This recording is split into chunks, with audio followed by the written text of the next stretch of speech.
No vídeo de hoje, eu trouxe curiosidades espirituais fascinantes.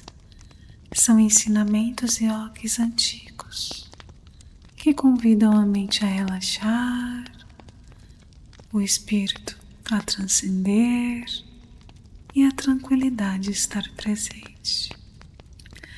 Hoje eu trouxe a continuação da série A Ciência Sagrada de Swami Sri Yukteswar.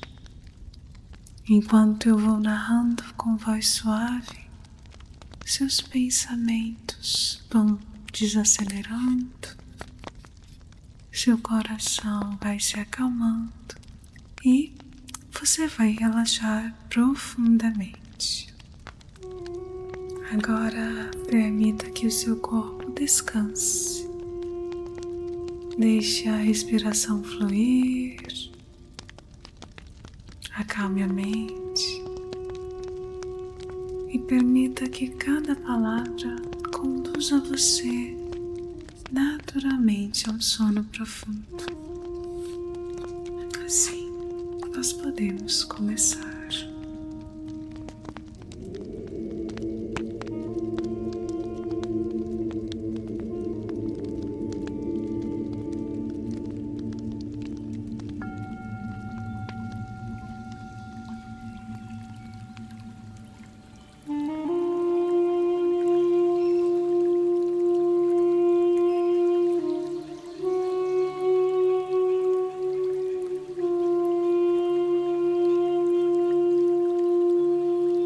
Sutra número 13.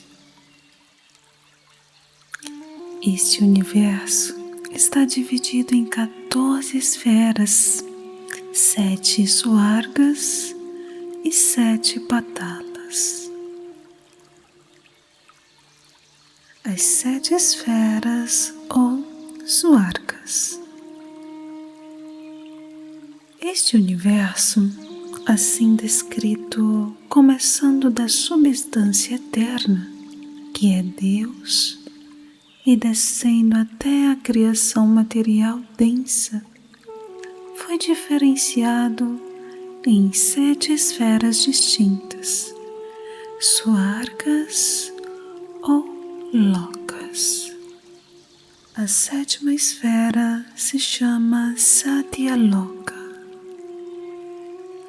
A principal delas é Satyaloka, a esfera de Deus, a única substância real do universo. Nenhum nome pode descrevê-la, nem coisa alguma na criação das trevas ou da luz pode designá-la. Esta esfera é, portanto, chamada Anama, a inominável. A 6ª esfera se chama Tapoloka.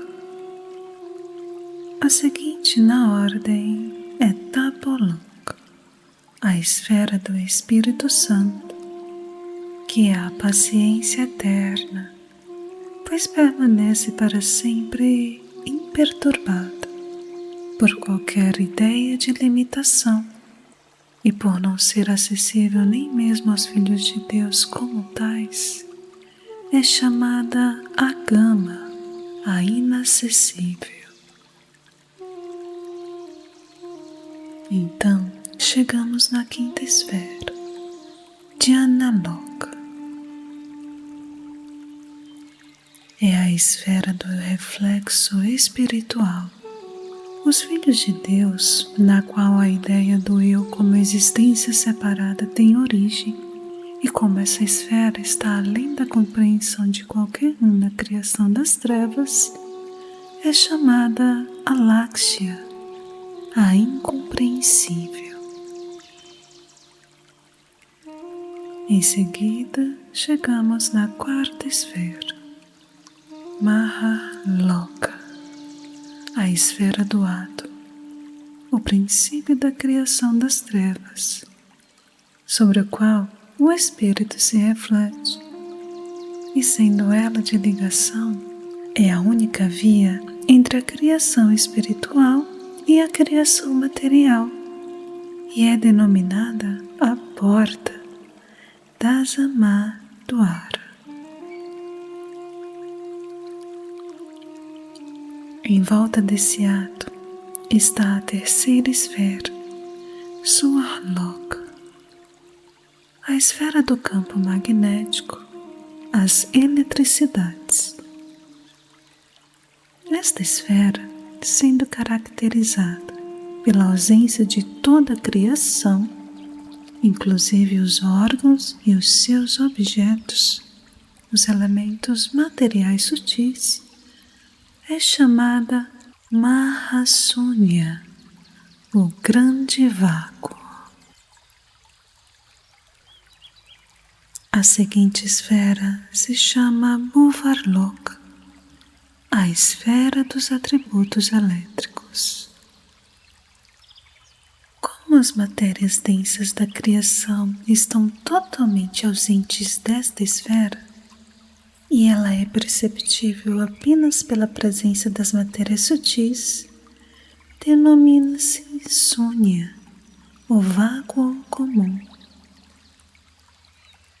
A última e a mais baixa esfera é Bhuloka, a esfera da criação material densa, que é a sempre visível a todos. Saptapatalas, as 7 igrejas. Assim como Deus criou o homem à sua própria imagem, também o corpo humano é semelhante à imagem do universo. O corpo material do homem também tem dentro de si 7 lugares vitais chamados patalas. O homem, voltando-se para o seu eu e avançando no caminho direito, percebe a luz espiritual nesses locais, que são descritos na Bíblia como as 7 igrejas, e semelhante às estrelas, as luzes percebidas nesses lugares são como 7 anjos.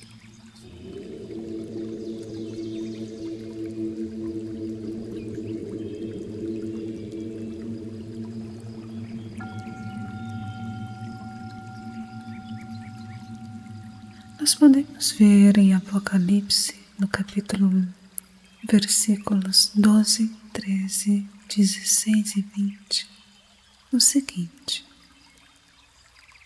E ao voltar-me, vi 7 castiçais de ouro, e no meio dos castiçais, um semelhante ao Filho do Homem, e tinha ele na sua destra 7 estrelas, e as 7 estrelas são os anjos das 7 igrejas, e os 7 castiçais que viste são as 7 igrejas.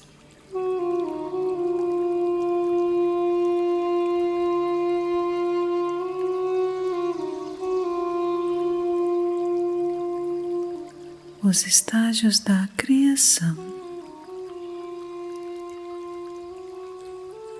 As 7 esferas e os 7 patalas mencionados constituem os 14 bhuvanas, ou 14 estágios distinguíveis da criação. Sutra número 14. Purusha é revestido por 5 coxas, ou invólucros. Este Purusha, o Filho de Deus, é coberto por 5 envoltórios, chamados coxas ou invólucros. O primeiro coxa é o coração, Chitta, o átomo. Ele é composto das 4 ideias que foram mencionadas anteriormente, que sente ou tem prazer, e assim, sendo a sede da bem-aventurança, Ananda, é chamado Anandamaya Kosha.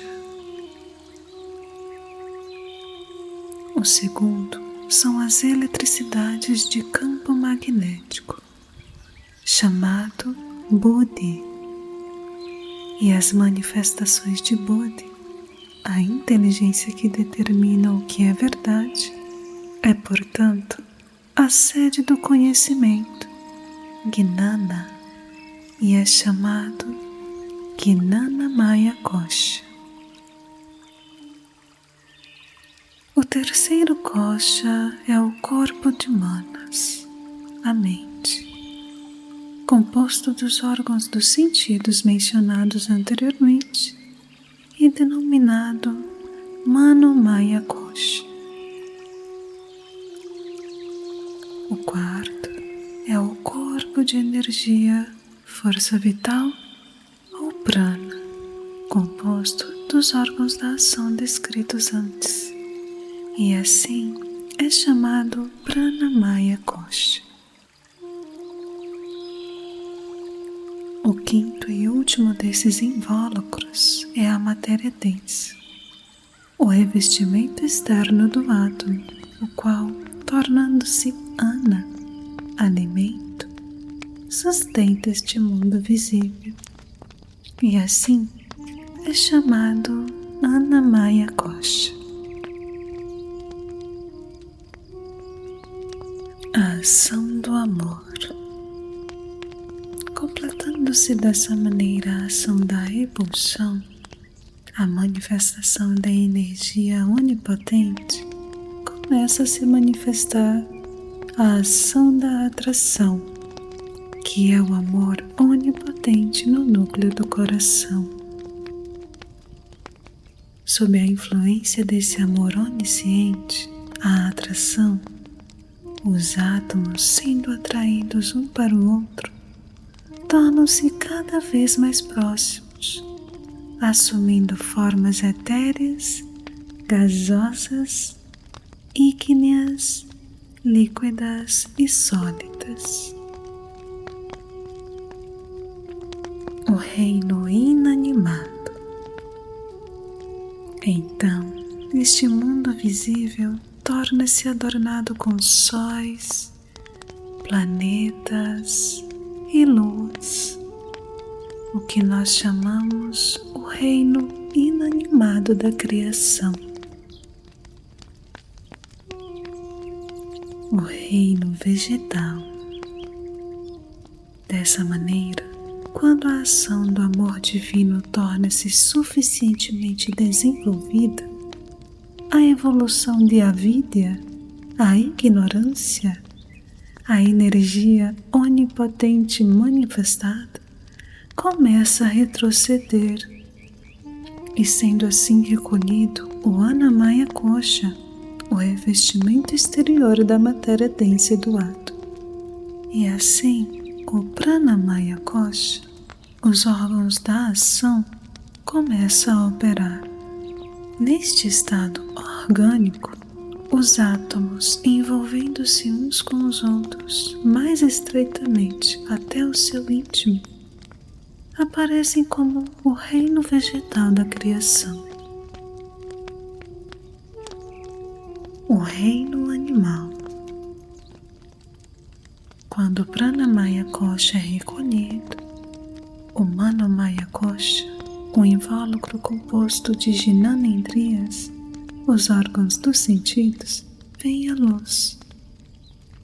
Assim, os átomos então começam a perceber a natureza do mundo exterior e, atraindo outros átomos de natureza diferente, formam os corpos necessários para o prazer, e assim aparece na criação o reino animal. O gênero humano. Quando o Manomaya Kosha se recolhe, o Jnanamaya Kosha, o corpo da inteligência composto das eletricidades, torna-se perceptível. O átomo, adquirindo o poder de determinar o certo e o errado, torna-se o homem, a criatura racional da criação. E quando o homem cultivando o Espírito Divino ou o amor onisciente dentro do seu coração, é capaz de recolher esse Dhyana Maya Kosha, então o invólucro mais íntimo, o coração, composto das 4 ideias, torna-se manifesto. Assim, um homem é chamado de Devata, ou anjo na criação. E quando o coração ou o invólucro mais íntimo é também recolhido, nada mais há que mantenha o homem preso a esta criação das trevas, Maya. Ele então se torna liberto, um sannyasi, o Filho de Deus, e entra na criação da luz.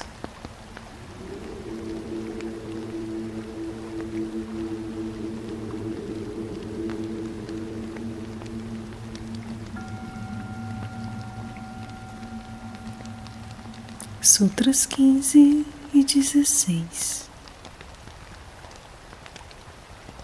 Assim como os objetos vistos em nossos sonhos são considerados insubstanciais quando acordamos, nossas percepções do estado de vigília são igualmente reais. Elas são apenas uma questão de inferência. Estado de sono e de vigília. Quando o homem compara suas ideias relativas às matérias densas, concebidas no estado de vigília, com a sua concepção das ideias durante o sono, a semelhança existente entre elas leva-o naturalmente a concluir que este mundo externo também não é o que aparenta ser. E ao buscar um esclarecimento maior, ele descobre que todas as suas concepções de quando acordado não são substancialmente nada mais do que simples ideias causadas pela união dos 5 objetos dos sentidos, os atributos negativos das 5 eletricidades internas, com os 5 órgãos dos sentidos, seus atributos positivos. E também por intermédio dos 5 órgãos da ação, os atributos neutralizadores das eletricidades. Essa união é efetuada pela operação da mente, manas, e é concebida ou apreendida pela inteligência, buddhi. Portanto, está claro que todas as concepções que o homem forma no seu estado de vigília são uma simples inferência. E só para esclarecer, inferência significa a conclusão, a operação intelectual por meio da qual se afirma a verdade de uma proposição em decorrência de uma ligação com outras já reconhecidas como verdadeiras. Agora continuando. Sutra número 17. O que é necessário é um guru, um salvador que nos despertará para a Bhakti, que significa devoção, e para as percepções da verdade. Quando o homem encontra o seu Satguru, ou Salvador. Desse modo, quando compreende mediante a sua inferência correta que o mundo exterior é nada, o homem assume a posição de João Batista, o santo personagem que presenciou a luz e deu testemunho de Cristo, depois que o amor do seu coração, a dádiva celestial da natureza, tornou-se completamente desenvolvido. Qualquer buscador sincero, adiantado, pode ter a felicidade de obter a companhia divina de um desses personagens. Ele ama amorosamente permanecerá ao seu lado como preceptor espiritual, ou seja, um Satguru, um mestre salvador. E seguindo com afeição os preceitos sagrados desses santos personagens, o homem torna-se capaz de dirigir para dentro todos os seus órgãos dos sentidos, na direção do centro comum deles, o sensório, a porta para o mundo interior. Ali, onde ele percebe a voz como um som peculiar de batimento, a vibração cósmica, que é o verbo Amém, Uom, e vê o corpo luminoso de Radha, enviado de Deus, simbolizado na Bíblia como precursor, ou João Batista, como podemos ver em Apocalipse 3, 14 e 20, e João 1, 6, 8 e 23, lá diz o seguinte: Isto diz o Amém, a testemunha fiel e verdadeira, o princípio da criação de Deus. Eis que estou à porta e bato, e se alguém ouvir a minha voz e abrir a porta, entrarei em sua casa e com ele cearei, e ele comigo. Houve um homem enviado de Deus, cujo nome era João. Não era ele a luz, mas para que testificasse da luz. E disse: Eu sou a voz do que clama no deserto. Endireitai o caminho do Senhor. Ganges e Yamuna, ou Jordão, os rios sagrados. Dada a natureza peculiar desse som, brotando como um manancial de uma altíssima região ignota e perdendo-se na criação material densa, é ele figurativamente designado pelas várias seitas dos povos como o nome de diferentes rios que elas consideram sagrados. Por exemplo, o Ganges pelos hindus, o Yamuna pelos Vaishnavas e o Jordão pelos cristãos. O segundo nascimento. Por meio do seu corpo luminoso, o homem, crendo na existência da luz verdadeira, a vida deste universo, torna-se batizado ou absorvido no rio sagrado do som.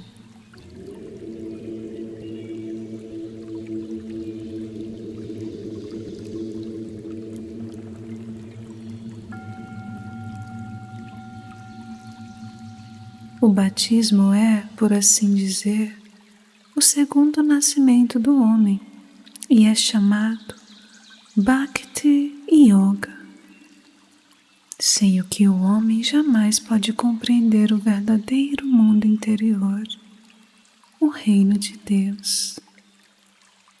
Em João 1,9 e 3,3 diz o seguinte: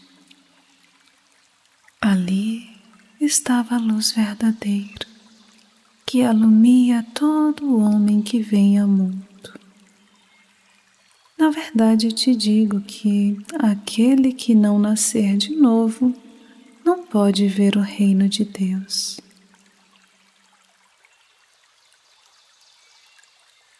Bhakti Yoga é a união com Deus por meio do amor, a atração, que está constantemente puxando o homem para o reino de Deus.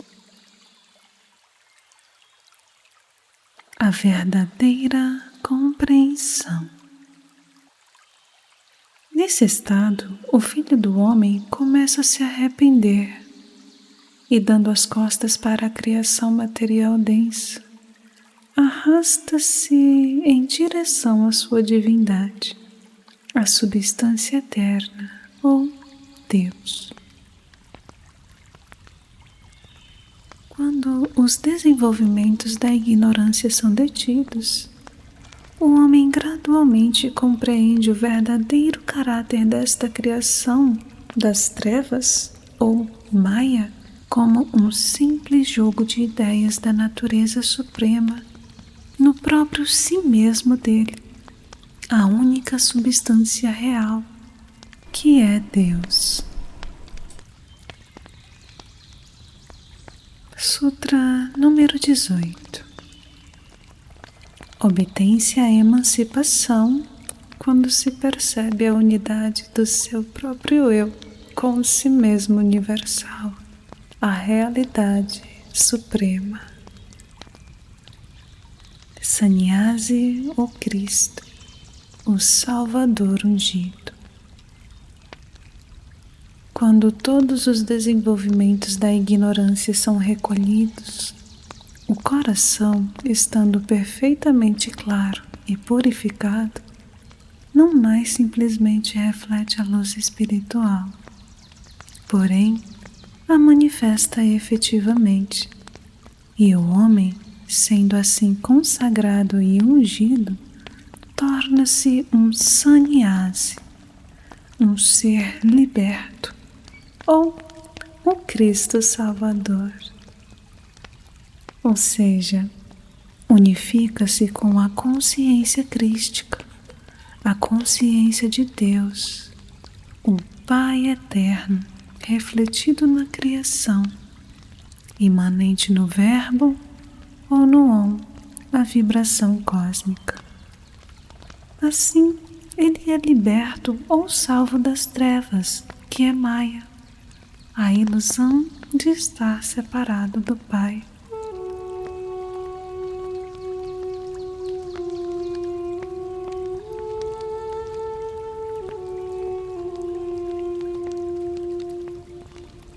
Em João 1,33, podemos ler o seguinte: sobre aquele que vires descer o Espírito, e sobre ele repoujar, esse é o que batiza com o Espírito Santo.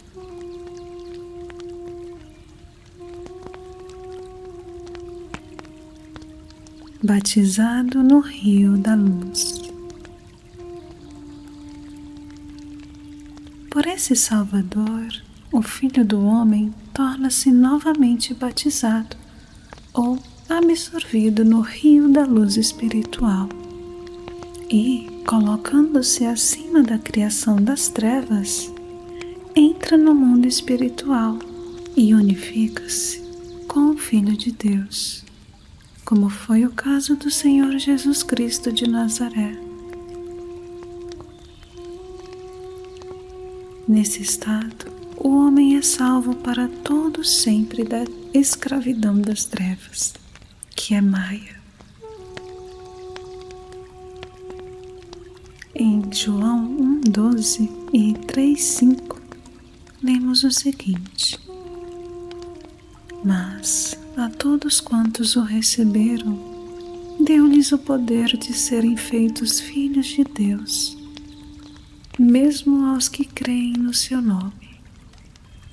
E na verdade te digo que aquele que não nascer da água e do Espírito não pode entrar no reino de Deus.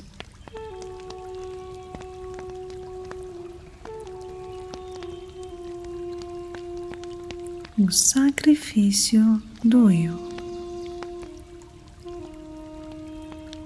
Quando o homem, ao entrar assim no mundo espiritual, torna-se um filho de Deus, ele compreende a luz universal, o Espírito Santo, como um todo perfeito, e o seu eu como nada mais do que uma simples ideia que repousa num fragmento da luz de Om.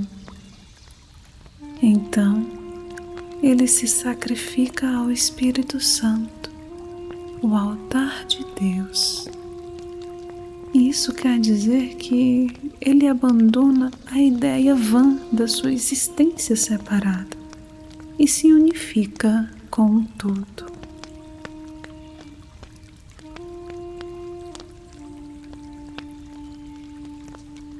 Kaivalya, a unificação. Deste modo, sendo um com o Espírito Santo universal de Deus Pai, torna-se unificado com a substância real, Deus.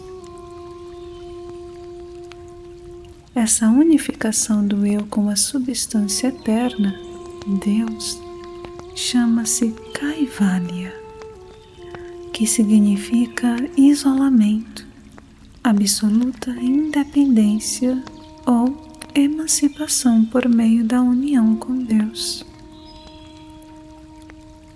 Ao que vencer, eu lhe concederei que se assente comigo no meu trono, assim como eu venci e me assentei com meu Pai no seu trono.